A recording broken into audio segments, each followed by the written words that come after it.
নমস্কার বন্ধুরা, ঘরলক্ষ্মী রান্নাঘর থেকে আপনাদের সবাইকে স্বাগত। আজকে আমি একটা নতুন রেসিপি নিয়েছি। তার জন্য আমি এখানে জলটাকে আগে থেকে গরম করতে বসিয়ে দিয়েছি। জলটা দেখুন কত সুন্দর ফুটে এসছে। 2 চামচ লবণ দিয়ে দেব, আর এখানে দিয়ে দেব সাদা তেল ময়ানের জন্য। তারপরে আমি ময়দাটাকে দেব, নাড়াচাড়া করতে থাকবো এরকমভাবে।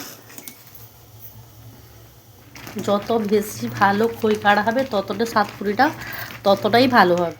দেখুন ডোটা আমার ভালোভাবে একদম তৈরি হয়ে গেছে। এবার আমি একটা বেলার মধ্যে ঢেলে নেব।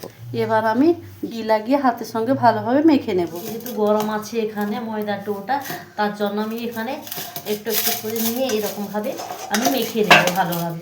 ময়দাটা কতটা পারফেক্টভাবে ডোটা তৈরি করেছে দেখুন, কত সুন্দর নরম হয়েছে দেখুন। এই যে ময়দাটা একদম পারফেক্টভাবে মাখানো হয়ে গেছে। এবং আমি একটা একটা করে লেচি কেটে নেব। সাতপুরে একটু বড় আকারের হয়, তার জন্য এইভাবে আমি বড় বড় লেচি কেটে নিই। সবগুলো লেচি কেটে নিয়েছি। আমি একটা লেচি নিয়ে এইভাবে আমি বেলে নেব।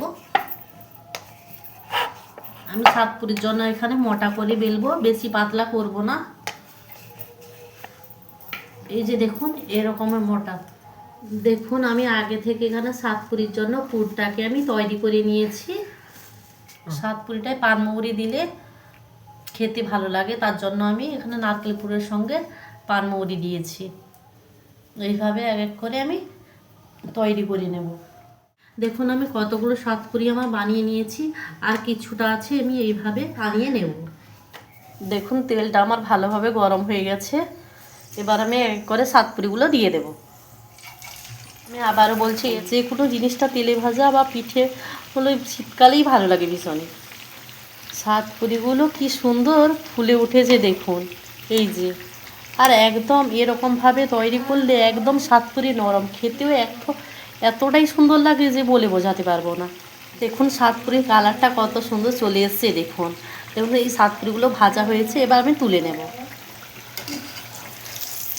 একদমই নরম হয় এরকমভাবে তৈরি করলে। আমি এইভাবে আরও কয়েকটা দিয়ে দেবো তেলের মধ্যে।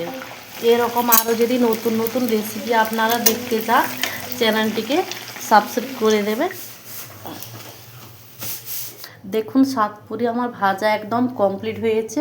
কতটা নরম হয়েছে দেখুন, আর দেখতেও একদম অসাধারণ লাগছে। সাতপুরিগুলো এমনভাবে নরম হয়েছে মুখে দিলেই মিলে যাবে, এতটা নরম হয়েছে। এই যে দেখুন। আশা করি আপনাদের সাতপুরিগুলো ভালো লেগেছে। যদি ভালো লেগে থাকে লাইক শেয়ার কমেন্ট করতে ভুলবেন না।